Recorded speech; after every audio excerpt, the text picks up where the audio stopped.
কয়জন লোক? তিনজন লোক। তারা আবার মনে মনে চিন্তা করতেছে এখন কি করব। এখন তিনজন মিলে একটা পরামর্শ করলো।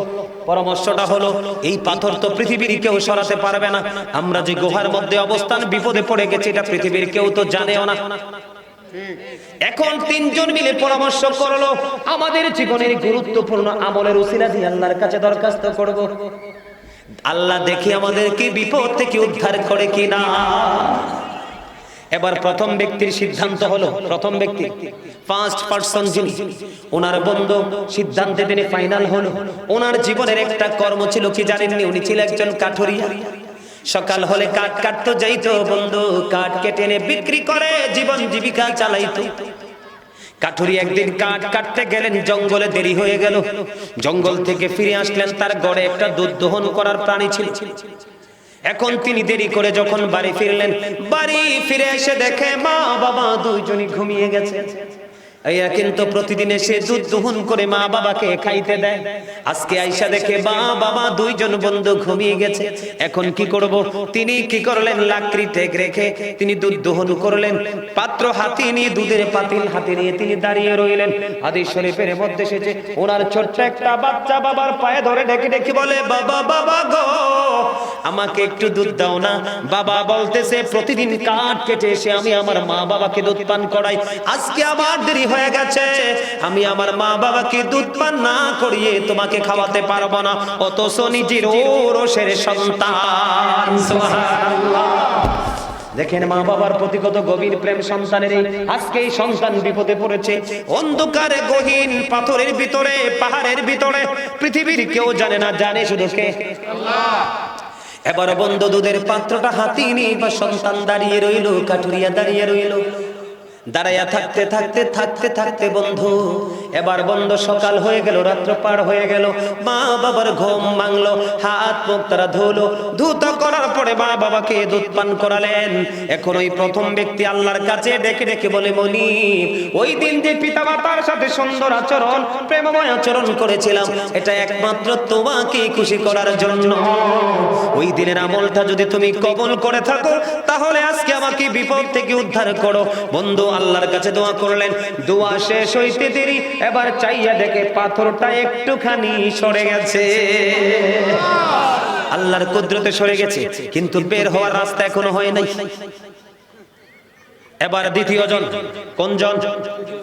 এখানে কিন্তু দ্বিতীয় জনদের, দ্বিতীয় যেই ব্যক্তি, এই ব্যক্তির এই উসিলা থেকে যুবক যুবতীদের অনেক কিছু শিকার আছে বর্তমানে এলাকার অথবা মিডিয়াতে যারা আলোচনা শুনবে তাদের, যুবক যুবতী ইয়াং ম্যানদের। দ্বিতীয় ব্যক্তির কাজ হলো, উনি ওনার চাচাতো বোনকে ভালোবাসতেন। অনেক চেষ্টা করেছেন বন্ধু, তাকে ভালোবেসে তার শারীরিক খিদা মিটানোর চেষ্টা করেছেন। হাজার চেষ্টা করেও মেয়েটাকে সে গায়েল করতে পারলো না। দ্বিতীয় ব্যক্তি, কোন ব্যক্তি? গায়েল করতে পারলো না। যখন পৃথিবীতে দুর্ভিক্ষ শুরু হয়ে গেল, তৎকালীন সময়ে যখন দুর্ভিক্ষ হলো, দুর্ভিক্ষটা শুরু হওয়ার সঙ্গে সঙ্গে এবার বন্ধু কি করলেন? দুর্ভিক্ষ যখন শুরু হয়ে গেল, দুর্ভিক্ষ শুরু হওয়ার পরে বন্ধু এবার কি করলেন? তার এই চাচাতো বোনটাকে সে কাছে পাইলেন, 200 দিরহাম দিলেন। কয় শত? চাচাতো বোনকে 200 দিরহাম দিলেন। কয় শত? বলো না কেন?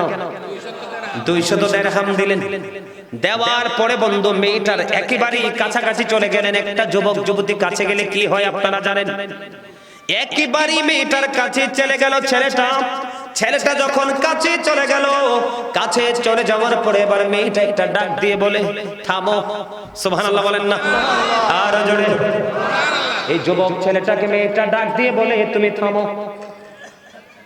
যিনি আমাকে কবুল করে মোহরানা দিয়ে বিয়ে করে বউ করে যিনি তার ঘরে আমাকে নিয়ে যাবে, তার জন্য আমার এই সতীত্ব রক্ষা করা আমার দায়িত্ব। তুমি আমাকে টাচ করো না। কি করো না? তুমি আল্লাহকে ভয় করো। কি করো? আল্লাহর দরবারে হিসাব দিতে হবে, তুমি আল্লাহকে ভয় করো, আমাকে টাচ করো না। বন্ধু হাদিস শরীফের মধ্যে এসেছে, মেয়েটার এত বেশি কাছে চলে গেছে ছেলেটা, এখান থেকে কোনো ছেলে মেয়ে কোনোদিন ফিরতে পারে না।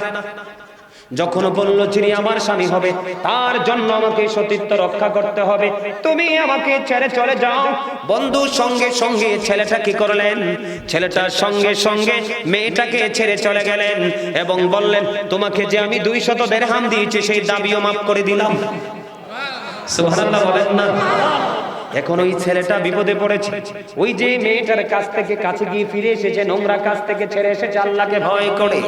এবারে যুবক ডাক দিয়ে বলে, মনিব ওই দিন যে আমি কাজটা করেছি শুধু তোমাকে খুশি করার জন্য, যদি তো আমার এই কর্ম তোমার কাছে ভালো লেগে থাকে তাহলে আমাদেরকে বড় বিপদ থেকে বাঁচাও। দোয়া শেষ হইতে দেরি, বন্ধু চাইয়া দেখে পাথরটা আরো একটু সরে গেছে। দুইটা অপশন, কয়টা? 3 নাম্বারটা হলো আরো বড় শিক্ষা। এই দেশের বড় বড় মালিক যারা আছে, শিল্প কারখানা, মিল, ফ্যাক্টরি, বড় বড় যারা বড় বড় প্রভাবশালী আছে, কাজের লোক দিয়ে কাজ করায়, তাদের জন্য আমার মডেল শিক্ষা। তৃতীয় ব্যক্তি বন্ধু, থার্ড পারসন যিনি, ওনার তৃতীয় ব্যক্তির জীবনের কর্ম হলো তিনি একজন বড় প্রভাবশালী। উনি একদিন কাজের লোক দিয়ে কাজ করালেন। কি দিয়ে? কাজের লোক দিয়ে কাজ করালেন। কাজ করানোর পরে একজন শ্রমিক তার কাছ থেকে পারিশ্রমিক না নিয়ে চলে গেল। যখন চলে গেল, অনেক দিন পরে সেই শ্রমিক ফিরে আসলো। মনিব আপনি আমার মালিক, অমুক দিন আপনার কাজ করেছিলাম, বেতন নেইনি, আজকে আমি আপনার কাছে বেতনটার জন্য এসেছি। এবার ওই তৃতীয় ব্যক্তি কি করলেন? ওই মাঠের দিকে নজর দাও। মাঠের দিকে নজর দিয়ে চাইয়া দেখো, ওখানে যতগুলো ওট, বকরি, বেড়া যা দেখা যায় সব তোমার। সুবহানাল্লাহ বলেন না কেন? আর জোরে সব কি? এখন ওই ব্যক্তি বলতেছে, ওই কাজের লোক বলতেছে, শ্রমিক বলতেছে, আমার সাথে ঠাট্টা করেন। কয় না, যেদিন তোমার এই পারিশ্রমিক মজুরি আমার কাছে রেখে গিয়েছিলেন সেই দিন আমি এটাকে বিনিয়োগ করেছিলাম, বাড়তে বাড়তে বাড়তে বাড়তে আজকে সব হয়েছে। এইগুলো আমার নয়, সব তোমার হক, তুমি সব কিছু নিয়ে যাও। ওই লোকটাকে সব দিয়ে দিলেন। বন্ধু ওই ব্যক্তিটা যখন দিয়ে দিলেন, আল্লাহ খুশি না বেজার? ওই তৃতীয় ব্যক্তি ডাক দিয়ে বলে, বলি ওই দিন যে কাজটা করেছিলাম শুধু মনিব তোমাকে খুশি করার জন্য, ওই দিনের কাজ যদি তুমি কবুল করে থাকো, ওই কাজের উসিলায় আমাকে বিপদ থেকে বাঁচাও। এবার ওই বিপদ থেকে বাঁচানোর জন্য দোয়া করতে দেরি, পাথরটা পুরোটাই সরে গেল, 3 জন বের হয়ে যায়। এমন সময় হযরতে জাবের রাদিয়াল্লাহু সাথে ভালোবাসার প্রমাণ খবর পাঠালো নবীর কাছে। নবীর সঙ্গী কিছু নিয়ে জাবেরের বাড়িতে খাবার খাওয়ার জন্য যাইতে বন্ধু হাদিস শরীফের মধ্যে এসেছে। এবার কি করলেন? জাবেরের স্ত্রী যখন খবর পাঠালো, জাবের দাওয়াত পৌঁছে দিল। এবার আমার নবী 2-4 জনকে সঙ্গে না নিয়ে সবাইকে নিয়ে আমার নবী জাবেরের বাড়ির দিকে রওনা হয়ে গেল। জোরে জোরে সুবহানাল্লাহ। দাওয়াত কি অল্প কয়জনের? কয়জনের? অল্প কয়জন মুষ্টিময় কিছু লোকের। আমার নবী সবাইকে নিয়ে বন্ধু জাবেরের বাড়ির দিকে রওনা হয়ে গেল। এবার জাবেরের স্ত্রীর কাছে খবর চলে গেল, আমার নবী সকলকে নিয়ে জাবেরের বাড়ির দিকে রওনা হচ্ছে। কি হচ্ছে? আচ্ছা হেই আমি কোন মানে বরিশালে কইছি, এক লাইন হাসতেও পারেন না মিয়া। অল্প দিনে হার্টের রোগী হবেন বললা গেল। হাসবেন, হাসিতে তো চাই পারেন নিচে দাঁতগুলো দেখি পরিষ্কার নেই। ওইসব অনেক এমনি রয়েছে, ভাব ধরে রয়েছে। আরে বুঝছি আমি, রাহেন পকেটে। ওয়াজটা শেষ করতে দিবেন নি নাকি? ওয়াজ করতাম। ইমান বাঁচানোর দরকার না চাচা? ইমান বাঁচানোর দরকার না? আহলে সুন্নাত ওয়াল জামাতের আলেমরা জীবনে কোনোদিন মিথ্যা কথা বানাইয়া কোনো কথা বলে না। অন্যরা নিজেদের সুবিধার জন্য, এই যে ধরেন আপনার নাম কি? মোহাম্মদ আলী ভাই। কি ভাই? ধরেন একটা এক্সাম্পল, উনি এই এলাকার সবচেয়ে ধনী মানুষ। কৌশলে একটা এক্সাম্পল, আর কি কৌশল? ও আচ্ছা আচ্ছা, ওই যে এখানে, ও আচ্ছা, আজকের মাহফিলের সভাপতি এবং মসজিদের সভাপতি, উনি বড় লোক। কি আপনার বোঝার জন্য বলছি, ওনাকে ব্যবহার করে সমাজে অপশক্তি, ওনাকে ব্যবহার করে, আমার দিকে তাকান, আমি কি বুঝাইতে চাই, ওনাকে ব্যবহার করে সমাজে অপশক্তি তাকে প্রয়োগ করার জন্য ওনার মাথায় একটা এমনি ধৈর্য হাত রাত মশা দিয়ে বলবে, ভাই আপনাকে তো হযরত ওসমানের মতো লাগে। নাউজুবিল্লাহ কোন মিয়া আন্তাজে না বুঝছে সুবহানাল্লাহ কোন কি? এখন উনি তো এত খুশি হইব, আরে কি কয় আমারে বলে ওসমানের মতো লাগে, আবার সব দিয়ে দেব হুজুর রে কি। কিন্তু উনি যদি চালাক লোক হয়, এই কইব, ভাই আপনার বয়স কত? এত। আপনি কি জীবনে কোনোদিন হযরত ওসমানকে দেখেছিলেন? এবার কিন্তু বান্দার মুখে অটো তালা ঝুলবে, ঠিক কিনা বলেন? এইরকম বিবেক বিবেচনা নিয়ে চলাফেরা করবেন, কারণ ফিতনার জামানা চলে এসেছে। ঈমান নিয়ে বাঁচার কোনো রাস্তা এত বেশি অপশক্তি দিন দিন বের হচ্ছে, এটা কিয়ামতের সিম্পটম। আমি নবীজি আমাদের মতন একটা এক্সাম্পল দিছি হাদিস শরীফ থেকে।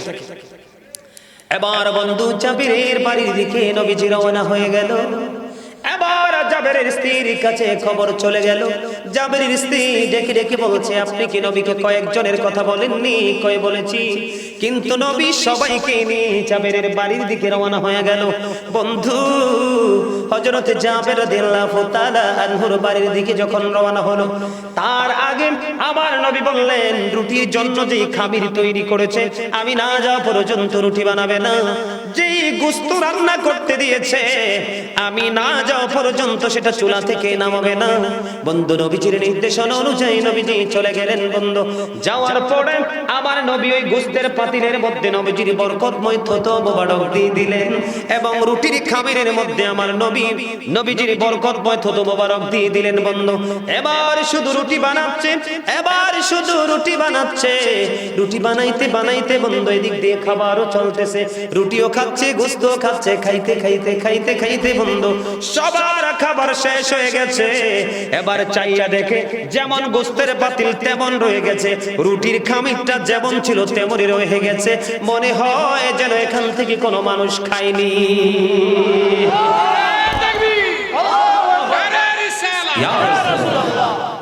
বন্ধুরে আমার, আপনারা বুঝতে পারছেন নি? কারণ দুইটা। কতজন নিয়ে গেছিল নবী জানেননি?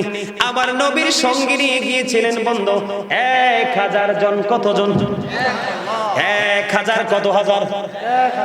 1000 সঙ্গী গোশত খাইলো, রুটি খাইলো। বন্ধু পরে ঢাকনা সরাইয়া দেখে যেমন গোশতের রুটি তেমনই রয়ে গেছে, যেমন রুটির খামির তেমনই রয়ে গেছে।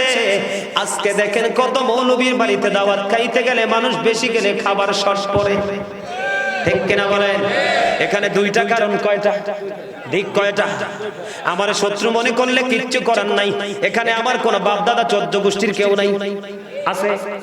আমি এসেছি সত্য বলার জন্য, সত্য পথের পথিক বানানোর জন্য, অন্যায়কে প্রতিহত করার জন্য, ঈমানকে বাঁচানোর জন্য। বন্ধু কারণ আপনার ঈমান যদি মজবুত থাকে রে, আপনার অল্প আমল নিয়ে আপনি জান্নাতে যেতে পারবেন।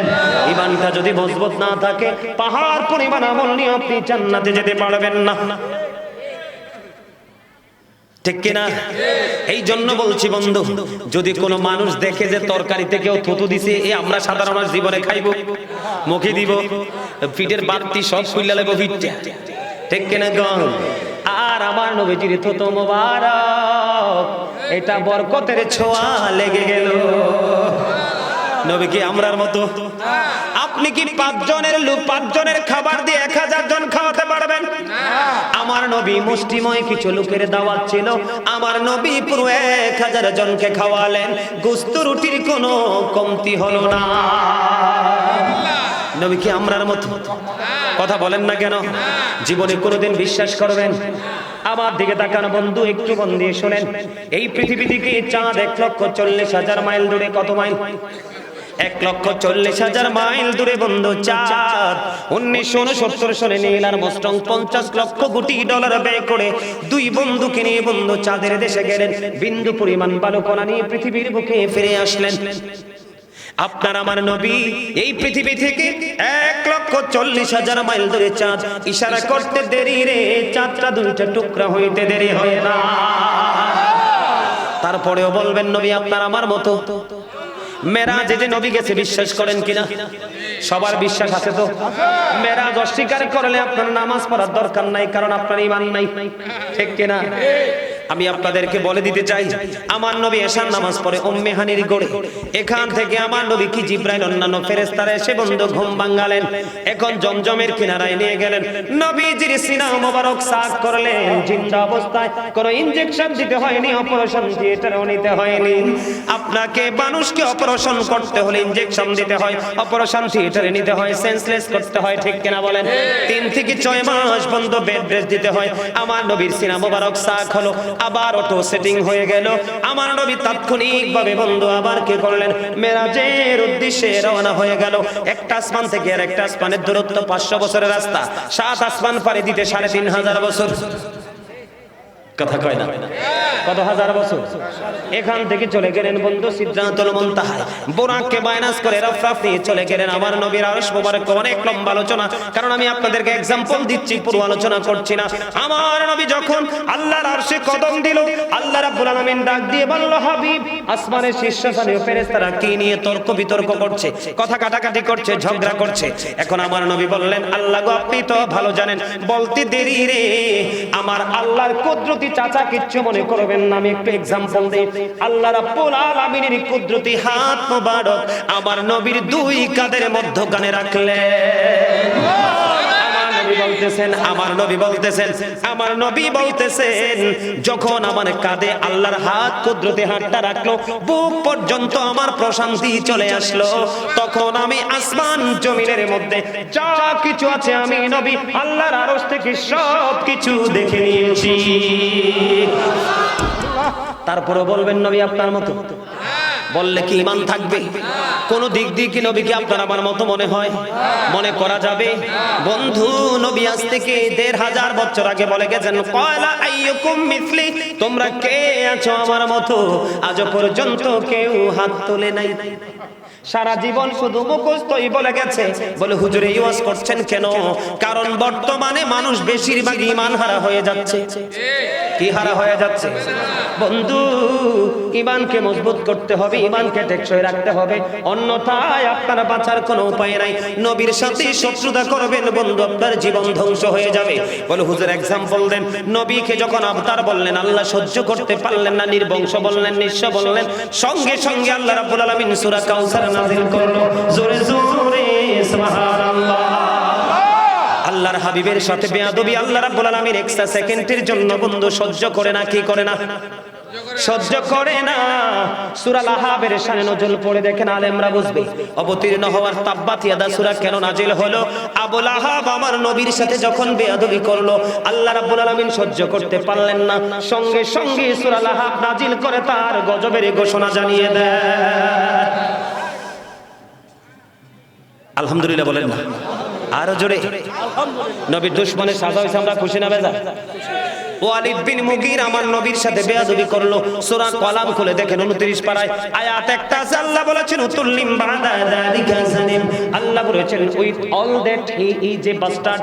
আল্লাহ রাব্বুল আলামিন বলে দিয়েছেন ওয়ালিদ বিন মুগীরা নবীর সাথে বেয়াদবি করলো। আল্লাহ ওয়ালিদ বিন মুগীরাকে 10টা গালি দিলেন, এর মধ্যে সবচেয়ে ছোট গালি 10 নাম্বারটা হলো হি ইজ এ বাস্টার্ড, তুমি জারজ। নাউজুবিল্লাহ বলেন না কেন? তাহলে নবীর সাথে কোনোভাবে বেয়াদবি করা যাবে? বাঁচার উপায় নাই। বন্ধু আমার দিকে তাকান, বিশেষ করে যুবক ভাইয়েরা, তোমরা বেশি ভালো করে শোনো, কারণ মুরব্বীদের ঈমান এখনো পর্যন্ত টেকসই আছে, তাদেরকে হাজার চেষ্টা করেও গায়েল করতে পারে না। এই নব্য যুগের যুবকরা কিছু বোঝে না, তাদেরকে ধ্বংসের দিকে ঠেলে দেয়, ঠিক কিনা বলেন? যুবকদেরকে বলছি, তোমরা আমার দিকে তাকাও। 557 সনে, কত? 557 সনে বন্ধু একটা মর্মান্তিক ঘটনা ঘটেছে বন্ধু। সেই মর্মান্তিক ঘটনাটা হলো আমার নবীজি রওজা মোবারক থেকে নবীজিকে সরানোর জন্য বন্ধু 2 জন খ্রিস্টান, কয়জন? 2 জন খ্রিস্টান ছদ্মবেশে, মুসলমানের সুরতে, মুসলমানের বেশে তারা কি করলেন? মদিনার আশেপাশে বন্ধু অবস্থান করলেন। কিন্তু মানুষ জানতো না ওরা যে খ্রিস্টান, ওরা মুসলমানের সুরত ধরেছে। তারা এত সুফি সেজেছে, এত আল্লাহওয়ালা সেজেছে, এত বুজুর্গ সেজেছে। তারা দিনের বেলা বের হতো না, রাতের বেলা বের হতো, তারা মানে বুজুর্গ সেজেছে। বন্ধুরে আমার, তারা কি করলেন? নবীজি তারা জানতো যে মুসলমানের সবচেয়ে বড় পৃথিবীর শক্তি হলো, আখিরাতের শক্তি হলো নবী, মুসলমানদের নবী মুহাম্মদ। তারা নবীজির রওজা মোবারক থেকে নবীজির শরীর মোবারক সরানোর জন্য বন্ধু পায়ে তারা শুরু করলো। করতে গিয়ে বন্ধু তারা কি করলেন? এদিকে কি হিন্দুরের বিয়ে? ও মোর খোদা, যাক আল্লাহ মুগরে বাঁচাইছে, সব শয়তান এখানে চলে গেছে। কথা কন না কিরফিন নে আর জোরে, আমরা বাচ্চা গেছি, সব শয়তান আজকে এখানে। কোনখানে? কারণ শয়তান মিউজিক ব্রেন পার্টি যারা করে শয়তান তাদেরকে লাইক দে আর যারা মাহফিলে আসে তাদেরকে ডিসলাইক দেয়, ঠিক কিনা বলে?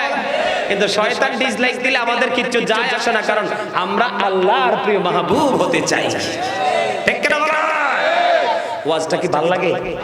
করবনি? জানার দরকার না? কারণ সারা জীবন প্রেমের ওয়াজ করছি, প্রেমিকার খুঁজে পাই না, তো কি আর করবো? এখন নবীর এগেনিস্ট পার্টি যারা, দুশ্মন যারা, তাদের সাজাটা কেমন হয় একটু দরকার আছে না জানানোর? মানুষ জানলে ফিরে আসবে, ঠিক কিনা বলে? বন্ধুরে আমার, এবার কি করলো বন্ধু? দুইজন মিলে কি করলেন? রাতের বেলা বন্ধু তারা দিনের বেলা বের হতো না, রাতে বের হতো। নবীজি রওজা মুবারকের পাশে বন্ধু তারা আস্তানা গাড়ালো, তাঁবু টাঙালো। রাত্র যখন গভীর হতো, ও বন্ধু নবীজির কদম মোবারকের দিক দিয়ে কি করতেন? তারা একটা সুড়ঙ্গ করার চেষ্টা করলেন। গভীর একটা ড্রেজিং করে নবীজির দেহ মোবারক বন্ধু সরিয়ে নেওয়ার চেষ্টা করলো। প্রতিদিন রাত্রে তারা নবীজির রওজা মোবারকে ঢোকার জন্য মাটি খনন করে করে বন্ধু বস্তা ভরে মাটিগুলো জান্নাতুল বাকিতে তারা রেখে দিত। এমন করতে করতে করতে করতে দেখেন আল্লাহর হাবিবের সাথে আল্লাহর কত গভীর প্রেম। বন্ধুরে আমার, ও বন্ধু হৃদয় খুলে শোনো, আমাকে দুশমন মনে করো না, আমি তোমাদেরকে বাঁচানোর জন্য এসেছি বন্ধু, বাঁচার চেষ্টা করব। বন্ধু দুনিয়ার অবস্থা মোটেও ভালো না। সিরিয়ার দিকে তাকিয়ে দেখো, তুরস্কের দিকে তাকিয়ে দেখো, মানুষগুলো নিবিড় ভাবে ঘুমন্ত অবস্থায় আছে। আল্লাহ এমন ভূমিকম্প দিয়েছে, আমাদের বাংলাদেশের সেনারা যখন গেল প্রেস ব্রিফিং করলো, ওরা বলেছে রে কেমন করে লাশ উদ্ধার করব, লাশের দুর্গন্ধে থাকতে পারছে না, অথচ তারা মুসলমান। আপনারা সৌদি আরব পবিত্র ভূমি, যেই ভূমিতে আমার নবী শুয়ে আছে, আপনারা জানেন না ওখানে কত নোংরামি চলে। আমি গত রোজায় বন্ধু মক্কা মদিনায় ছিলাম, শেষ ইফতারি করছি বন্ধু আরব সাগরের পার। কোন সাগর? আমরা যারা গিয়েছিলাম বন্ধু আরব সাগরের পাড়ে বন্ধু ইফতারি করেছিলাম। এখান থেকে ফেরার পথে দেখেছি বন্ধু রোজাদাররা হজ করতে গিয়ে, হাজিরা উমরা পালন করতে গিয়ে, ওখানে বিশাল একটা বন্ধু নেশা করার আস্তানা আছে। ওই নেশা আস্তানায় বন্ধু ঢুকে গেছে, নাউজুবিল্লাহ। এই জন্য বলছি, আমাদের জন্য বাংলাদেশ থেকে অনেক পয়সা বলো, অনেক শিল্পপতি, অনেক কোটিপতি বন্ধু আমি ওখানে গিয়ে দেখেছি, ওখানে উমরার পালনের উদ্দেশ্য করে উমরা করে 10টা-12টা করে করার পরে সুযোগ পাইলে বন্ধু তারা নেশা করতে যায়। আমার নিজের চোখে আমি দেখেছি। এই জন্য বন্ধু কোনো দেশকে ফলো করা যাবে না। আমার নবী আমাদের জন্য কোরআন হাদিস রেখে গেছে, নবীর সাহাবায়ে কেরামের আদর্শ রেখে গেছে, আহলে বাইতের আদর্শ রেখে গেছে। এই আদর্শে আদর্শিত হলো আহলে সুন্নাত ওয়াল জামাতের হক্কানি আলেমরা। এদেরকে ফলো করেন, জীবন সুন্দর হবে, পরকাল সুন্দর হবে বন্ধু। আমার নিজের চোখে দেখেছি, আপনারা দেখেছেন সৌদি আরবে কনসার্ট হয়েছে, কোরআনে হাদিস শরীফ তারা একবারে হারাম, ঠিক কিনা বলে? কয়দিন আগে আরব কান্ট্রিতে ফুটবল টুর্নামেন্ট সেরেছে, এটা ছিল জুয়া খেলা। কথা বলেন না কেন? এই জন্য কোন দেশ কোন ব্যক্তিকে ফলো করা যাবে না। ওই ব্যক্তিকে ফলো করবেন যে ব্যক্তির কাছে সত্যিকার অর্থে কোরআন হাদিস আছে। বন্ধু এবার কি করলেন? আমার নবীজির কদম মোবারকের কাছাকাছি, খুব কাছাকাছি চলে গেলেন তারা নবীর দেহ মোবারক সরাইবার জন্য। এবার তৎকালীন সময় সুলতান নুরউদ্দিন জঙ্গি নবীর একজন সচ্চা আশিকে রাসূল ছিল। কি সুলতান নুরউদ্দিন জঙ্গি তার নাম। যুবক ভাইয়েরা তোমরা শোনো, একটা মহল্লায় যদি 2 থেকে 5টা নবীর প্রেমিক যুবক থাকে, তাহলে এই সমাজের মধ্যে কোনো অপশক্তি ঢুকতে পারবে না, ঠিক কিনা বলে? এই জন্য বলছি যুবক রে, হৃদয় খুলে শোনো রে যুবক।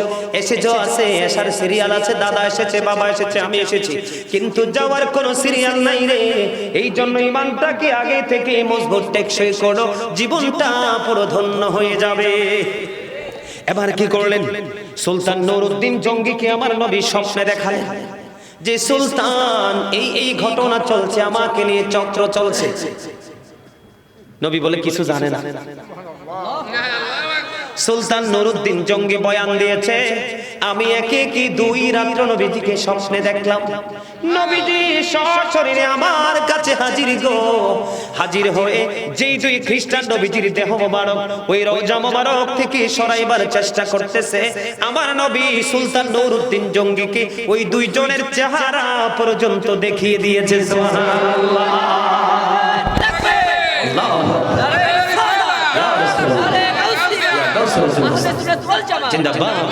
You are great, my dear brother. আলহামদুলিল্লাহ বলে। এইরকম পাগল কয়েকটা ফাইলে আর কি চলছে গাড়ি মামার বাড়ি, আর কি গাড়ি থামে? কথা বলেন না কেন? কি মামার বাড়ির গাড়ি, যেই গাড়িটা মামার বাড়ি যায় এটা বেশি মজার না? আর এখনো যে মেয়ে চুল পাইকে গেছে, দাড়ি পেকে গেছে, এখনো মামার বাড়ি গেলে মনে হচ্ছে ছোট্ট সে কৈশোরে ফিরে গেছে। এত মজা পাই মামার বাড়িতে গেলে। আমি মামার বাড়িতে বেড়াইতে গেলে এই ওয়াজ কিন্তু অনলাইনের মাধ্যমে গোটা পৃথিবী দেখবে। আমি যদি মামার বাড়িতে কোনোবার ঢুকতে পারছি, আমার মা কিন্তু আমাকে মামার বাড়িতে আনতে অনেক কষ্ট হইতো, অনেক কষ্ট হইতো। কারণ মামার বাড়ি রসের হাড়ি, মামার বাড়ির রস এটা এত মধুময়, চাচা জ্যাঠার কাছে সেটা পাওয়া যায় না যেটা মামার বাড়িতে পাওয়া যায়। ঠিক কিনা বলো? এবার বন্ধু সুলতান নুরউদ্দিন জঙ্গি পাগল হয়ে গেল। আমার নবী আমার ঘরে হাজির হলো রে, এখন আমাকে কাজ তো করতে হবে। এবার বন্ধু কি করলেন? সুলতান নুরউদ্দিন জঙ্গি ওই 20 জন যোদ্ধাকে নিয়ে তিনি মদিনায় কদম মোবারক বাড়িয়ে দিলেন। আসার পরে বন্ধু মদিনাতে এলান করে দিলেন। কি করে দিলেন? রওজা শরীফ পর্যন্ত বন্ধু সীসাডালা দেওয়াল দিয়ে বন্ধু অবরোধ করে দিয়েছেন, একেবারে বন্ধ করে দিয়েছেন। তার কারণ কি জানেন? পৃথিবীতে কিয়ামতের আগে একটা দল বের হবে, সেটার নাম হলো রাফিজি। কি একটা দল বের হবে, সেটার নাম হলো রাফিজি। বড় নষ্টমনা মানুষ বন্ধু। এই রাফিজিদের একটা চরিত্রের খবর কি বলবো, এটার সাথে যুক্ত করব, একটু জানার দরকার আছে না নাই? তুই কি কইতাম? হ্যাঁ, আমাদের আপনাদেরকে অ্যালার্ট করার জন্য বলছি। তাদেরকে চিনবেন কেমনে? তারা সাহাবায়ে কেরামদেরকে বন্ধু অ্যাঙ্কার করে কথা বলবে, সাহাবায়ে কেরামদেরকে ছোট করে কথা বলবে। রাফিজিরা 40 জনের একজন সদস্য তৎকালীন সময়ে বন্ধু মদিনার যিনি প্রতিনিধিত্ব করেছিলেন, ও বন্ধু তাকে হাত করে আবু বকর এবং ওমর রাদিয়াল্লাহু তাআলা আনহুর দেহ তাদের রওজা থেকে সরানোর চেষ্টা করেছিল, কিন্তু তাদের এই দরবারে এই রওজার যিনি খাদিম ছিলেন, সত্যিকার অর্থে একজন নবী প্রেমিক এবং বন্ধু সাহাবায়ে কেরামের প্রেমিক ছিল বন্ধু, তাকে হাত করে। আপনার সমস্যা না? ওয়াজ করব ভাল লাগে আমার, কিন্তু আপনাদের দুজনকে কিন্তু একদম ভেরি পছন্দ হয়েছে, একে অনেক বেশি পছন্দ হয়েছে। ঠিক কিনা বলেন? আরো জোরে কেন পছন্দ হয়েছে? এইসব ইয়াং ম্যানরা যখন প্রাণ খুলে ওয়াজগুলো শুনবে, ব্রেনে ঢুকাবে, তখন কিন্তু অপশক্তি মানুষের ঈমান নষ্ট করতে পারবে। এই জন্য আমি যেখানে যাই, কারণ মুরব্বীদেরকে ভালোবাসি না বাসি, মুরব্বীদেরকে অনেক ভালোবাসি, কিন্তু যুবকদের দিকে বেশি তাকাই থাকি, কারণ সমাজকে পরিবর্তন করবে, অন্যায়ের বিরুদ্ধে রুখে দাঁড়াবে যুব সমাজ। ঠিক কিনা বলেন? বন্ধুরে আমার, রাফিজিদের কয়জনের সদস্য? 40 জনের সদস্য বন্ধু। তখন বড় নেতার সহযোগিতা নিয়ে আবু বকর ওমর 2 জনের লাশ, তাদের এই পবিত্র দেহ তাদের রওজা থেকে সরানোর জন্য তারা রওজা পর্যন্ত চলে গেল, কোদাল নিয়ে, শাবল নিয়ে, অস্ত্র শস্ত্র নিয়ে। বন্ধু কিতাব প্রমাণ করেছে বন্ধু, সেই খাদেম ছিল বন্ধু সেদিন সেই অবস্থা দেখে তাদের চোখের, খাদেমের চোখের জলে ঝর্ণা প্রবাহিত হয়েছিল। কি করছো রে? যিনি সিদ্দিকী আকবর, যিনি ওমর, যে ওমর ইসলাম গ্রহণ করার কারণে সমস্ত আসমানবাসী আনন্দিত হয়েছিল, তাদের লাশ এখান থেকে নিয়ে যাবে, শাবল নিয়ে, খন্তা নিয়ে, কোদাল নিয়ে বন্ধু ঢুকলো, তাদের দেহ এখান থেকে বের করে নিয়ে যাবে। এই জন্য বন্ধু যখন তারা 40 জনের সদস্য তাদের ডেড বডি, তাদের দেহ, পবিত্র দেহ যখন এখান থেকে বন্ধু উঠানোর জন্য, বের করার জন্য যখন চেষ্টা করলো, তখন এই 40 জন রাফিজির বিশাল একটা টিম বন্ধু মাটিটা ফাঁক হয়ে গেল। তখন সাথে সাথে মাটি তাদেরকে গ্রাস করে ধ্বংস করে দিয়েছে। জোরে জোরে কর সুবহানাল্লাহ।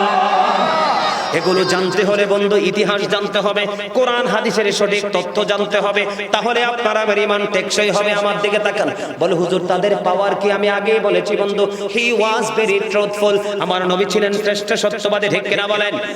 আমরা যখন কোরআন তেলাওয়াত করি সাদাকাল্লাহুল মাওলানাল আযীম ওয়া সাদাকা রাসূলুহুন নবিয়ুল হাবিবুল কারীম, বলি কি বলি না? আল্লাহর কথা যেমন সত্য, নবীর কথাও সত্য, ঠিক কিনা? বন্ধুরে আমার নবীর দেহ মোবারক বের করার চেষ্টা করলো দুই রাসূলের প্রিয় দুই সাহাবী হযরতে আবু বকর ওমরের দেহ সেখান থেকে সরাবার চেষ্টা করলো। এই জন্য বন্ধু তাদের চতুর্দিকে সীসা ডালা দেওয়াল করে দিয়েছে। পৃথিবীর কিয়ামত পর্যন্ত কোনো অপশক্তি তাদের দেহকে এখান থেকে স্থানান্তর করতে পারবে না।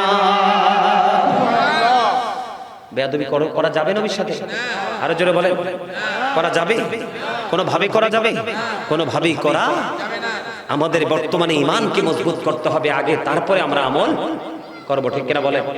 আমার কাছে একটা রিকোয়েস্ট, পিতামাতা নিয়ে একটু আলোচনা, তারপর একটা অনুরোধ করেছেন, সে অনুরোধ করবো। দাদা কমে যাইতে আছেন মোরে তুইয়া? আরে না, বরিশালের কথা কইছি। একটা গজল গাইতে হাদিয়া লাগবে, গজল গাইতে। দেখছেন নি হাদিয়ার কথা কলে কিন্তু ঠোঁট বন্ধ করে লাইছে। আরে ভাই এটা তো তোমাদেরকে পরীক্ষা করছি, প্রেমের ইন্টারভিউ নিছি। হ্যাঁ আচ্ছা, আগে কুতুর ওয়াজটা করে। পৃথিবীর কোন যন্ত্র, পৃথিবীর কোন মেশিন এই পাথর সরাতে পারবে না। হুজুর গো তাহলে কি হবে? হাদিস শরীফ দেখেন কত মজার। এই জন্য আমি বলেছি ওয়াজ হচ্ছে বিবেকবান মানুষের জন্য, ক্লাসে মন দেয় যিনি বেশি ব্রিলিয়ান্ট স্টুডেন্ট, ঠিক কিনা বলে? আর জোরে ডাক্তার হয়, ইঞ্জিনিয়ার হয়, এসপি হয়, ডিসি হয়, বিভাগীয় কর্মকর্তা হয়, যেগুলো ভেরি ইন্টেলিজেন্ট, ঠিক কিনা বলেন? আর জোরে ওয়াজের প্রোগ্রামে এসে ছাতক পাখির মতো বসবে, মনটা একেবারে হুজুরের ভিতরে চোখের দৃষ্টির জবানের দিকে নিয়োজিত করে দেবে। এগুলো হলো ওয়াজের ময়দানের সবচেয়ে বড় বুদ্ধিমান স্টুডেন্ট। তত্ত্ব নিয়ে যান বন্ধু। কয়জন লোক? তিনজন লোক। তারা আবার মনে মনে চিন্তা করতেছে এখন কি করব। এখন তিনজন মিলে একটা পরামর্শ করলো। পরামর্শটা হলো, এই পাথর তো পৃথিবীর কেউ সরাতে পারবে না, আমরা যে গুহার মধ্যে অবস্থান বিপদে পড়ে গেছি এটা পৃথিবীর কেউ তো জানেও না। এখন তিনজন মিলে পরামর্শ করলো, আমাদের জীবনের গুরুত্বপূর্ণ আমলের উসিলা দিয়ে আল্লাহর কাছে দরখাস্ত করব, আল্লাহ দেখি আমাদেরকে বিপদ থেকে উদ্ধার করে কিনা। এবার প্রথম ব্যক্তির সিদ্ধান্ত হলো, প্রথম ব্যক্তি ফার্স্ট পারসন যিনি, ওনার বন্ধু সিদ্ধান্তে তিনি ফাইনাল হলো। ওনার জীবনের একটা কর্ম ছিল কি জানেননি? উনি ছিল একজন কাঠুরিয়া। সকাল হলে কাঠ কাটতে যাইতো বন্ধু, কাঠ কেটে এনে বিক্রি করে জীবন জীবিকা চালাইতো। কাঠুরি একদিন কাঠ কাটতে গেলেন, জঙ্গলে দেরি হয়ে গেল। জঙ্গল থেকে ফিরে আসলেন, তার গড়ে একটা দুধ দহন করার প্রাণী ছিল। এখন তিনি দেরি করে যখন বাড়ি ফিরলেন, বাড়ি ফিরে এসে দেখে মা বাবা দুইজনই ঘুমিয়ে গেছে। এরা কিন্তু প্রতিদিন এসে দুধ দহন করে মা বাবাকে খাইতে দেয়। আজকে আইসা দেখে মা বাবা দুইজন বন্ধু ঘুমিয়ে গেছে। এখন কি করব? তিনি কি করলেন? লাকড়ি টেক রেখে তিনি দুধ দহন করলেন। পাত্র হাতে নিয়ে, দুধের পাতিল হাতে নিয়ে তিনি দাঁড়িয়ে রইলেন। হাদিস শরীফের মধ্যে এসেছে, ওনার ছোট্ট একটা বাচ্চা বাবার পায়ে ধরে ডেকে ডেকে বলে, বাবা বাবা গো আমাকে একটু দুধ দাও না। বাবা বলতেছে, প্রতিদিন কাঠ কেটে এসে আমি আমার মা বাবাকে দুধ পান করাই, আজকে আমার দেরি হয়ে গেছে, আমি আমার মা বাবাকে দুধ পান না করিয়ে তোমাকে খাওয়াতে পারবো না, অথচ নিজের ওরসের সন্তান। সুবহানাল্লাহ। দেখেন মা বাবার প্রতি কত গভীর প্রেম সন্তানের। আজকে এই সন্তান বিপদে পড়েছে, অন্ধকারে গহীন পাথরের ভিতরে, পাহাড়ের ভিতরে, পৃথিবীর কেউ জানে না, জানে শুধু কে? আল্লাহ। এবার বন্ধু দুধের পাত্রটা হাতে নিয়ে বা সন্তান দাঁড়িয়ে রইল, কাঠুরিয়া দাঁড়িয়ে রইল। দাঁড়াইয়া থাকতে থাকতে থাকতে থাকতে বন্ধু এবার বন্ধু সকাল হয়ে গেল, রাত্র পার হয়ে গেল। মা বাবার ঘুম ভাঙলো, হাত মুখ তারা ধুলো, ধুত করার পরে মা বাবাকে দুধ পান করালেন। এখন ওই প্রথম ব্যক্তি আল্লাহর কাছে ডেকে ডেকে বলে, মনি ওই দিন যে পিতা মাতার সাথে সুন্দর আচরণ, প্রেমময় আচরণ করেছিলাম, এটা একমাত্র তোমাকে খুশি করার জন্য। ওই দিনের আমলটা যদি তুমি কবুল করে থাকো, তাহলে আজকে আমাকে বিপদ থেকে উদ্ধার করো। বন্ধু আল্লাহর কাছে দোয়া করলেন, দোয়া শেষ হইতে দেরি, এবার চাইয়া দেখে পাথরটা একটুখানি সরে গেছে। আল্লাহর কুদরতে সরে গেছে, কিন্তু বের হওয়ার রাস্তা এখনো হয় নাই। এবার দ্বিতীয় জন, কোন জন? এখানে কিন্তু দ্বিতীয় জনদের, দ্বিতীয় যেই ব্যক্তি, এই ব্যক্তির এই উসিলা থেকে যুবক যুবতীদের অনেক কিছু শিকার আছে বর্তমানে এলাকার অথবা মিডিয়াতে যারা আলোচনা শুনবে তাদের, যুবক যুবতী ইয়াং ম্যানদের। দ্বিতীয় ব্যক্তির কাজ হলো উনি ওনার চাচাতো বোনকে ভালোবাসতেন। অনেক চেষ্টা করেছেন বন্ধু, তাকে ভালোবেসে তার শারীরিক খিদা মিটানোর চেষ্টা করেছেন। হাজার চেষ্টা করেও মেয়েটাকে সে গায়েল করতে পারলো না। দ্বিতীয় ব্যক্তি, কোন ব্যক্তি? গায়েল করতে পারলো না। যখন পৃথিবীতে দুর্ভিক্ষ শুরু হয়ে গেল, তৎকালীন সময়ে যখন দুর্ভিক্ষটা শুরু হওয়ার সঙ্গে সঙ্গে এবার বন্ধু কি করলেন? দুর্ভিক্ষ যখন শুরু হয়ে গেল, দুর্ভিক্ষ শুরু হওয়ার পরে বন্ধু এবার কি করলেন? তার এই চাচাতো বোনটাকে সে কাছে পাইলেন, 200 দিরহাম দিলেন। কয় শত? চাচাতো বোনকে 200 দিরহাম দিলেন। কয় শত? বলো না কেন? 200 দিরহাম দিলেন। দেওয়ার পরে বন্ধু মেয়েটার একেবারেই কাছাকাছি চলে গেলেন। একটা যুবক যুবতী কাছে গেলে কি হয় আপনারা জানেন? একেবারেই মেয়েটার কাছে চলে গেল ছেলেটা যখন কাছে চলে গেল, কাছে চলে যাওয়ার পরে এবার মেয়েটা একটা ডাক দিয়ে বলে, থামো। সুবহানাল্লাহ বলেন না? আর জোরে। এই যুবক ছেলেটাকে মেয়েটা ডাক দিয়ে বলে, তুমি থামো। যিনি আমাকে কবুল করে মোহরানা দিয়ে বিয়ে করে বউ করে যিনি তার ঘরে আমাকে নিয়ে যাবে, তার জন্য আমার এই সতীত্ব রক্ষা করা আমার দায়িত্ব। তুমি আমাকে টাচ করো না। কি করো না? তুমি আল্লাহকে ভয় করো। কি করো? আল্লাহর দরবারে হিসাব দিতে হবে। তুমি আল্লাহকে ভয় করো, আমাকে টাচ করো না। বন্ধু, হাদিস শরীফের মধ্যে এসেছে মেয়েটার এত বেশি কাছে চলে গেছে ছেলেটা, এখান থেকে কোনো ছেলে মেয়ে কোনোদিন ফিরতে পারে না। যখন বলল যিনি আমার স্বামী হবে তার জন্য আমাকে সতীত্ব রক্ষা করতে হবে, তুমি আমাকে ছেড়ে চলে যাও। বন্ধু সঙ্গে সঙ্গে ছেলেটা কি করলেন? ছেলেটার সঙ্গে সঙ্গে মেয়েটাকে ছেড়ে চলে গেলেন এবং বললেন, তোমাকে যে আমি 200 দিরহাম দিয়েছি সেই দাবিও মাফ করে দিলাম। সুবহানাল্লাহ বলেন না? এখন ওই ছেলেটা বিপদে পড়েছে। ওই যে মেয়েটার কাছ থেকে কাছে গিয়ে ফিরে এসেছে, নোংরা কাছ থেকে ছেড়ে এসেছে আল্লাহকে ভয় করে। এবারে যুবক ডাক দিয়ে বলে, মনিব, ওই দিন যে আমি কাজটা করেছি শুধু তোমাকে খুশি করার জন্য, যদি তো আমার এই কর্ম তোমার কাছে ভালো লেগে থাকে তাহলে আমাদেরকে বড় বিপদ থেকে বাঁচাও। দোয়া শেষ হইতে দেরি, বন্ধু চাইয়া দেখে পাথরটা আরো একটু সরে গেছে। দুইটা অপশন। কয়টা?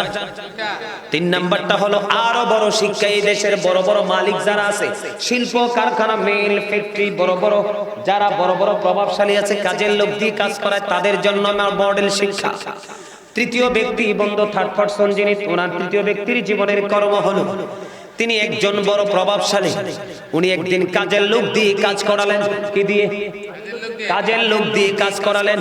কাজ করানোর পরে একজন শ্রমিক তার কাছ থেকে পারিশ্রমিক না নিয়ে চলে গেল। যখন চলে গেল, অনেক দিন পরে সেই শ্রমিক ফিরে আসলো। বলি, বাপ্পি, আমার মালিক অমুক দিন আপনার কাজ করেছিলাম, বেতন নেইনি, আজকে আমি আপনার কাছে বেতনটার জন্য এসেছি। এবার ওই তৃতীয় ব্যক্তি কি করলেন? ওই মাঠের দিকে নজর দাও। মাঠের দিকে নজর দিয়ে চাইয়া দেখো, ওখানে যতগুলো ওট, বকরি, বেড়া যা দেখা যায় সব তোমার। সুবহানাল্লাহ বলেন না কেন? আর জোরে সব কি? এখন ওই ব্যক্তি বলতেছে, ওই কাজের লোক বলতেছে, শ্রমিক বলতেছে, আমার সাথে ঠাট্টা করেন। কয় না, যেদিন তোমার এই পারিশ্রমিক মজুরি আমার কাছে রেখে গিয়েছিলেন সেই দিন আমি এটাকে বিনিয়োগ করেছিলাম, বাড়তে বাড়তে বাড়তে বাড়তে আজকে সব হয়েছে। এইগুলো আমার নয়, সব তোমার হক, তুমি সব কিছু নিয়ে যাও। ওই লোকটাকে সব দিয়ে দিলেন বন্ধু। ওই ব্যক্তিটা যখন দিয়ে দিলেন, আল্লাহ খুশি না বেজার? ওই তৃতীয় ব্যক্তি ডাক দিয়ে বলে, বলি ওই দিন যে কাজটা করেছিলাম শুধু মনিব তোমাকে খুশি করার জন্য, ওই দিনের কাজ যদি তুমি কবুল করে থাকো, ওই কাজের উসিলায় আমাকে বিপদ থেকে বাঁচাও। এবার ওই বিপদ থেকে বাঁচানোর জন্য দোয়া করতে দেরি পাথরটা পুরোটাই সরে গেল, তিনজন বের হয়ে যায়। এখানে মা বাবার সাথে ভালোবাসার প্রমাণ আছে না নাই? এই জন্য পুরো হাদিস শরীফটা শোনাইলাম, আপনারা কি কষ্ট পাইছেন?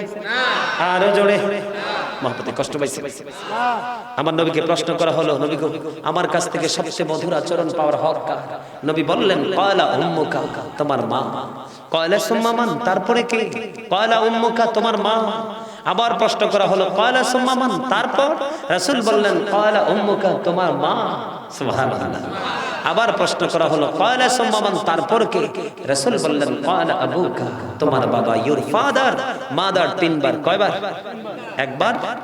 মায়ের দিকে নজর দেন, মায়ার নজরে হজের সওয়াব। 100 বার তাকাইলে 100 হজের সওয়াব। যেই সন্তান বাবার অবাধ্য সেইটা আল্লাহর অবাধ্য। এক ব্যক্তি প্রশ্ন করলো, আল নবী গো আমার বাবা আমার সম্পদ নিজের মতো করে খরচ করতে চায়। নবীকে যখন প্রশ্ন করলো, এবার নবী উত্তর দিল, তুমিও তো তোমার বাবার সম্পদ। বুঝে নাই, বুঝে নাই, ওয়াজ বুঝে নাই। হ্যাঁ গেছে কি কইতে, যে আমার উপার্জিত সম্পদ আমার বাবা নিজের মতো করে খরচ করে। আমার নবী ডাক দিয়া কয়, শুধু তোমার অর্থ নয়, তুমিও তোমার বাবার সম্পদ। তোমার বাবা চাইলে তোমাকে যেমনি যেমনি কাজে লাগাতে পারবে, তুমি না করতে পারবে না। না করলেই তুমি অবাধ্য। আর যেটা বাবার অবাধ্য সেটা আল্লাহর অবাধ্য। এই সন্তানের দুনিয়া আখিরাত ভালো হয়। অনেক কথা বলার আছে হাদিস শরীফ নিয়ে। আপনাদের যে সিফা সাফা রাস্তা মাগো আমার মাথায় আজকে গরম হয়ে গেছে। শুধু আপনাদের মোহাব্বতে আমি এই পর্যন্ত ওয়াজে বসে রয়েছি, ঠিক আছে? আর ওয়াজ করবো না। মা বাবাকে ভালোবাসবেন, তাদেরকে ভালোবাসা ফরজ, তাদেরকে কষ্ট দেওয়া হারাম। মা বাবা কষ্ট দিবেন, অসুস্থ হলে ট্রিটমেন্ট দিবেন, কাপড় না থাকলে কাপড় দিবেন, খাবার না থাকলে খাবার দিবেন, ফল চাইলে বউ দিবেন, মারে না দিয়ে শাশুড়ির দিয়ে দিন। বুঝে না, বুঝে না। মারে না দিয়ে কি শাশুড়ির দেওয়া যাইব? কোন কোরআন হাদিসে নাই শাশুড়ির পায়ের নিচে জামাইয়ের বেহেশত।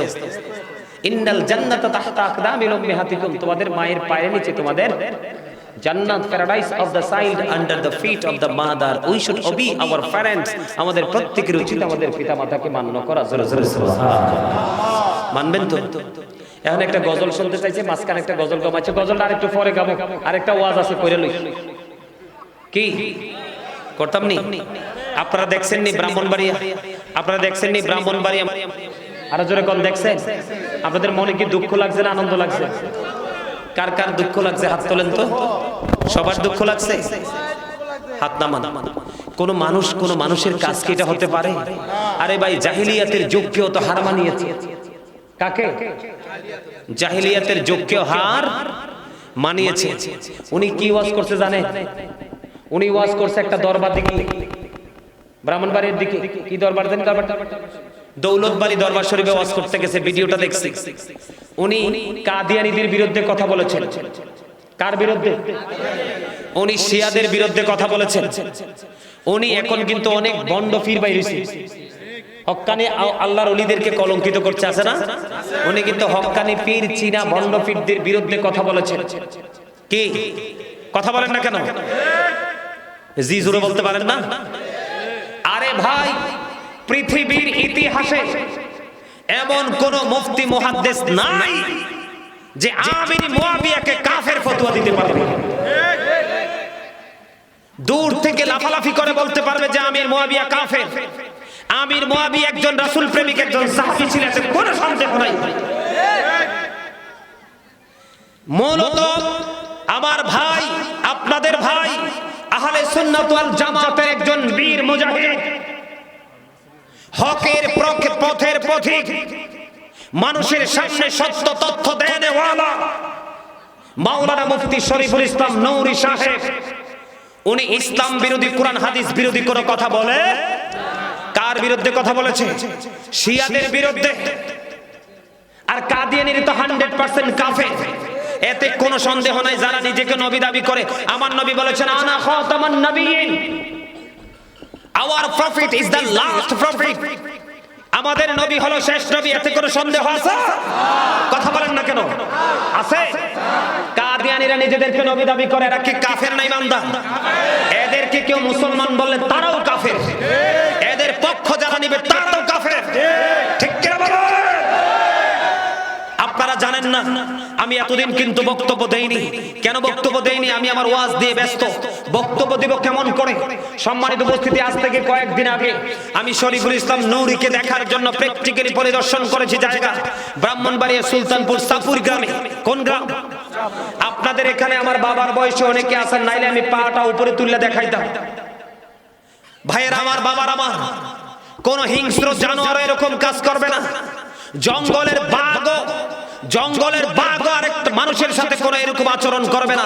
বাঘ যে এত হিংস্র, সে যখন প্রোগ্রাম করে আসতে চেয়েছিলেন আখাউড়ে আসার পরে, তারপরে কি করেছে? 4টা মোটরসাইকেল দাঁড়ালো। 4টা মোটরসাইকেলের মধ্যে 8 জন ছিল লোক। কয়জন? আমার ভাই মুফতি শরীফুল ইসলাম নূরী, উনি কিন্তু জন্ম থেকে কিন্তু অসুস্থ। কি ধরনের অসুস্থ? ওনার ডান পাটা কিন্তু সুস্থ না।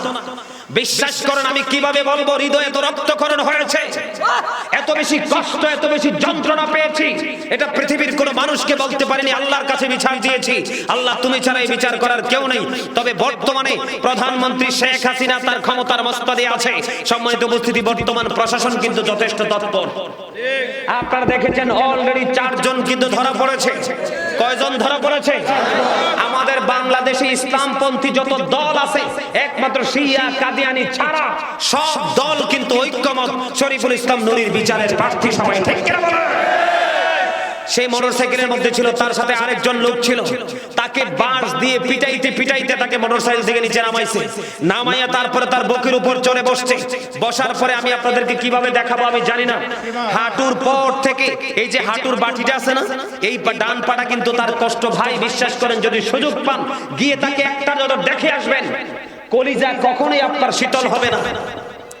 হাঁটুর নিচটা তার বুকের উপর চড়ে বসে চাকু দিয়ে, ধারালো অস্ত্র দিয়ে তার এই পায়ের এই জায়গাটাকে একবারে ছিদ্র করে ফেলছে। জোরে নাউজুবিল্লাহ বলেন না। কথা বলেন, জাহেলিয়াত কেউ হার মানাইছে না? তারপরে যখন চিৎকার শুরু করলো, হাউ মাউ করে চিৎকার শুরু করলো, 2 জন মানুষ, একজন তো অসুস্থ, শরীফুল ইসলাম নূরী তো অসুস্থ, তার সাথে যিনি আছে একজন, কি 8 জন মানুষের সাথে পারা সম্ভব? তারপরে জিহ্বাটাকে টান দিয়ে ধরে তার জিহ্বাটা 8 থেকে 9 সেন্টিমিটার কেটে ফেলেছে। জোরে বলেন না নাউজুবিল্লাহ। আমি আজকে আপনাদের এই নাসিরাবাদ মধ্যপাড়া থেকে চ্যালেঞ্জ ছুড়ে দেব, বাংলাদেশের কোন দলের আলেম লাগবে না, শুধু আহলে সুন্নাত ওয়াল জামাতের আলেমদের সাথে যদি এই শিয়ারা বসে, একটা সেকেন্ড টিকতে পারবে না। কারণ কোন পৃথিবীতে এই বাংলাদেশে কেউ প্রমাণ করতে পারবে না যে হযরতে আমির মুয়াবিয়া কাফের ছিল। জোরে জোরে বলেন ঠিক কি না? আমরা আজকে আমি আজকে নাসিরাবাদ মধ্যপাড়ার যুব সমাজ, দাড়ি পাকা মুরব্বী বাবা যারা আছেন, ইসলামপন্থী, নবীর প্রেমিক, আহলে বাইত প্রেমিক, সাহাবায়ে কেরাম প্রেমিক যারা আছেন, তাদেরকে আমরা বলছি, আজকে আমি আপনারা সবাই প্রশাসন এবং প্রধানমন্ত্রীর কাছে এটার উত্তম বিচার চাই। ঠিক কি না বলেন? আজকে এই প্রোগ্রাম থেকে তীব্র নিন্দা এবং প্রতিবাদ জানাচ্ছি। আর আমরা অন্তর থেকে দোয়া করব, আল্লাহ যেন আমার ভাই মুফতি শরীফুল ইসলাম নূরীকে যেন আল্লাহ খুব তাড়াতাড়ি সুস্থ করে দেন। ঠিক কি না বলেন? আরো জোরে বলেন। সম্মানিত উপস্থিতি, আমাদেরকে সোচ্চার হতে হবে, আমাদেরকে সচেতন হতে হবে, আমাদেরকে অ্যালার্ট হতে হবে। কারা এগুলো করছে, কারা এদের পিছনে ইন্ধন দিচ্ছে, আমাদেরকে কিন্তু যথেষ্ট সোচ্চার থাকতে হবে। না হয় আপনি হয়তো চলে যাবেন, আমি হয়তো চলে যাব, কিন্তু যুগে যুগে আপনার আমার সন্তানদেরকে কিন্তু ওরা ধ্বংস করার চেষ্টা করবে। ঠিক কি না বলেন? আরো জোরে বলেন। তবে প্রশাসনকে আন্তরিকভাবে ধন্যবাদ জানাচ্ছি, মোবারকবাদ জানাচ্ছি যে অলরেডি কিন্তু 4 জন ধরা পড়ে গেছে। এখন কিন্তু থলের বিড়াল বের হয়ে আসবে, মোরল কিন্তু কি হয়ে আসবে, বের হয়ে আসে। আপনারা বিচার চান কি চান না? আমরা বিচার চাই কি চাই না? আশা করি এর সুস্থ বিচার হবে। ঠিক কিনা বলেন? কারণ এত তাড়াতাড়ি যেহেতু আসামিদেরকে অ্যারেস্ট করতে পারছে, তারা সক্ষম হয়েছে, প্রশাসনকে আন্তরিকভাবে মোবারক বানাচ্ছি। আজকের এই শরীফুল ইসলাম নূরীর ব্যাপার না, বাংলাদেশে যদি কোনো হক্কানি আলেমের উপর যদি এভাবে নির্যাতন করে অথবা সাধারণ মানুষের উপর নির্যাতন করে, প্রশাসন যেন সেই তৎপরতা চালিয়ে যেন অন্যায় অপরাধ থেকে যেন সমাজকে, দেশকে মুক্ত করতে পারে। ঠিক কিনা বলেন? মনে রাখবেন, বাংলাদেশে গোটা পৃথিবীতে মানুষকে সুস্থ সভ্য জাতিতে রূপান্তরিত করার জন্য 2টা টিম বেশি কাজ করে। কয়টা? একটা হলো বিশেষ করে আমাদের বাংলাদেশের কথা বলে আলেমরা। কারা? আলেমদের মিষ্টি ভাষা, কোরআন হাদিসের কথা শুনে মানুষ কিন্তু অন্যায় অপরাধ থেকে বেঁচে থাকে। ঠিক কিনা বলেন? আরেকটা হলো প্রশাসন, রাষ্ট্রীয় ক্ষমতা। ঠিক কিনা বলেন? প্রশাসন যখন কোনো অন্যায় অপরাধীকে ধরে, যখন কারাগারে নিয়ে বন্দী করে যখন তাদেরকে পানিশমেন্ট দেয়, তখন কিন্তু অটোমেটিক্যালি কিন্তু বের হয়ে এসে কিন্তু সে অন্যায় থেকে দূরে চলে আসে, ঠিক কিনা বলেন? এই জন্য আমাদের সবাইকে সোচ্চার হতে হবে, সচেতন হতে হবে, এবং আমরা সবাই সম্মিলিতভাবে প্রধানমন্ত্রী এবং প্রশাসনের কাছে জোর দাবি জানাচ্ছি, আল্লাহর রহমতের জন্য আমার ভাই মুফতি শরীফুল ইসলাম সাহেবের বিচার হয়, এবং ওনার ফিউচারকে কিন্তু অন্ধকার করে দিয়েছে। এই মানুষটা কি আগের মতো সুস্থ হয়ে কিছু করতে পারবে? তার ফ্যামিলি আছে, পরিবার আছে, মা বাবা আছে, এবং আইনের প্রক্রিয়া যেভাবে হয় আইনি দৃষ্টিকোণ থেকে তার ভবিষ্যতে চলা এবং তার পরিবারের চলার জন্য তাদের শাস্তি এবং জরিমানা দাবি করছে, ঠিক কিনা বলেন? আপনারা আমার পক্ষে আছেন কিনা? আল্লাহ যেন কবুল করেন, সকলে বলেন আমিন, আর জোরে বলেন আমিন। আমরা সারা জীবন সত্যের পথে থাকবো, অন্যায়ের বিপক্ষে আমরা লড়াই করে যাব, ঠিক কিনা বলেন? আল্লাহ যেন আমাদেরকে সেই তৌফিক দান করে, সকলে বলেন আমিন, আর জোরে বলেন আমিন। শরীরে জ্বালা ধরে গেছে,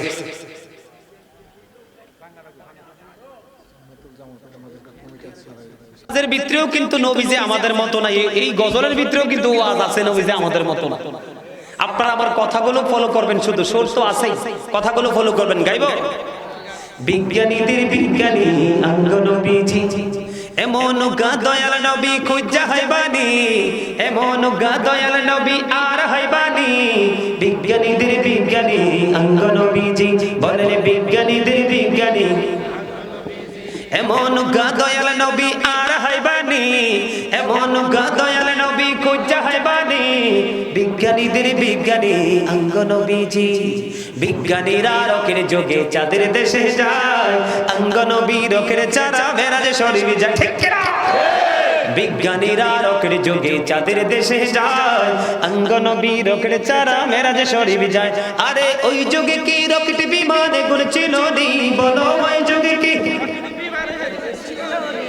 বিজ্ঞানীদের বিজ্ঞানী অঙ্গ নবীজি, আবু বকর সিদ্দিকের সাফে কামড়াইছে, অঙ্গ নবীর থুতু দি বালা হয়ে গেছে।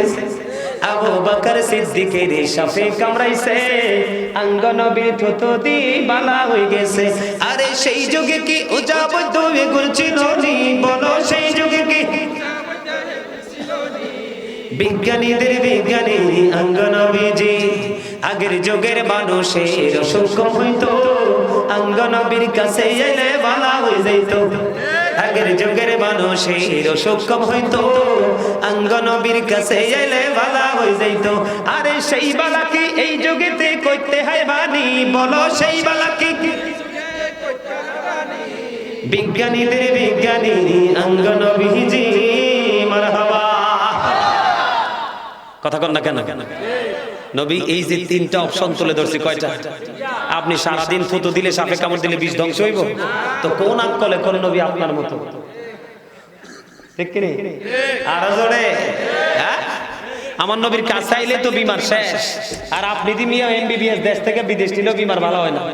কথা বলে না কেন? তাহলে নবী কি আমরার মতো? আরো জোরে, সবে রকেট চড়ে যায়, বিমান চড়ে যায়, আমরা নবী কেমনে গেছে? বোরাক দিয়া। তাহলে ব্যতিক্রম না? এই ঈমান মজবুত রাখতে হবে, এই বিষয়গুলো নিয়ে কোনো টানা হেসরা করা যাবে না, ঠিক কিনা বলে? আর তুমি কোনটা শুনতে চাইছো?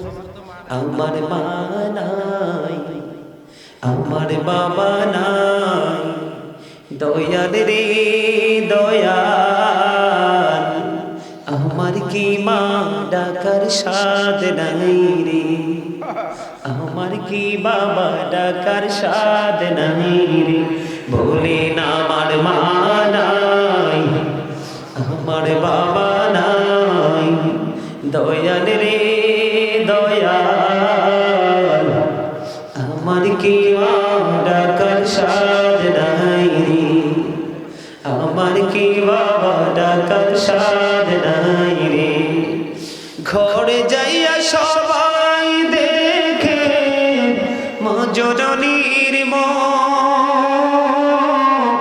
বাবা যখন মাথায় হাত দে ভুলে যাই সব দুঃখ। বলেন আমার মা নাই, আমার বাবা নাই, দয়াল রে দয়াল, আমার কি মা ডাকার সাদ নাই রে, আমার কি বাবা সাদ নাই রে বলেন শয়নে স্বপনে শুধু মা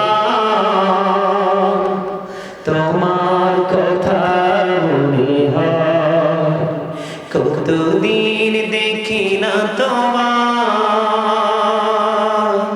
ভুলে কি গেছো আমার ভুলে কি গেছো আমার ভুবন জুড়ে শুধু দুঃখ জ্বালা কে আর পরাবে আমায় সুখের সীমালা আমার ভুবন জুড়ে শুধু দুঃখ জ্বালা কে আর পরাবে আমায় সুখের সীমালা কার কাছে ধরবো মিছে বায়না তুমি জেনে ধরা শয়নে স্বপনে শুধু মা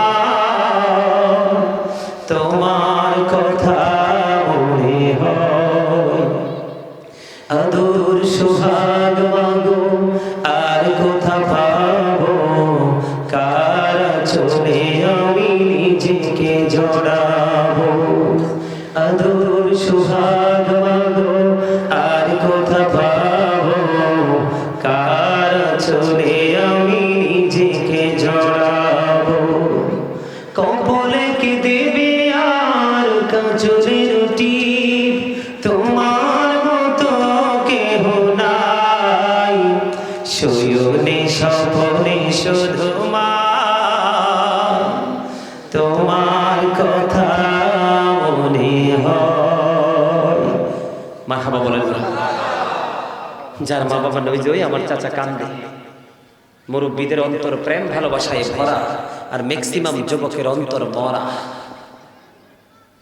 মা বাবা প্রেম ভালোবাসা কি প্রেম প্রীতি স্বজন প্রীতি এখনকার ছেলেদের কাছে পাওয়াই যায় না ঠিক না বলে সম্মানিত উপস্থিতি যার মা নাই যার বাবা নাই তার মতো অসহায় পৃথিবীতে আর কেউ নেই জানেন পৃথিবীতে যত দুঃখই পান মায়ের কাছে গেলে আপনার সকল দুঃখ কি হয়ে যায় দূর হয়ে যায় না বাবা যখন মাথায় হাত দেয় মনে হয় যে পৃথিবীর সব সুখ আপনার চারপাশে এরকম না বন্ধুরে আমার মা বাবা নিয়ে আমি ওয়াজ করলে অনেক লম্বা আলোচনা করতে পারতাম কিন্তু আমি অনেক ওয়াজ করে ফেলেছি 2 ঘন্টা হয়ে গেছে আমি কিন্তু অসুস্থ আজকে দীর্ঘদিন আজকে প্রায় 15 দিনের উপরে কিন্তু আমি অসুস্থ ঠিক মতো খাবার খাইতে পারি না কিন্তু প্রোগ্রাম যে রাখছি প্রোগ্রামে তো হাজিরা দিতে হয় নাইলে তো মানুষ কি বলবে যে গাজী সুলাইমান প্রোগ্রাম রেখে আসেনি মানুষ অনেক ধরনের মন্দ কথা বলবে ঠিক না বলে এই জন্য কিন্তু মানুষেরই মন্দ কথা থেকে দূরে থাকার জন্যই কিন্তু অ্যাটেন্ড করতে হয়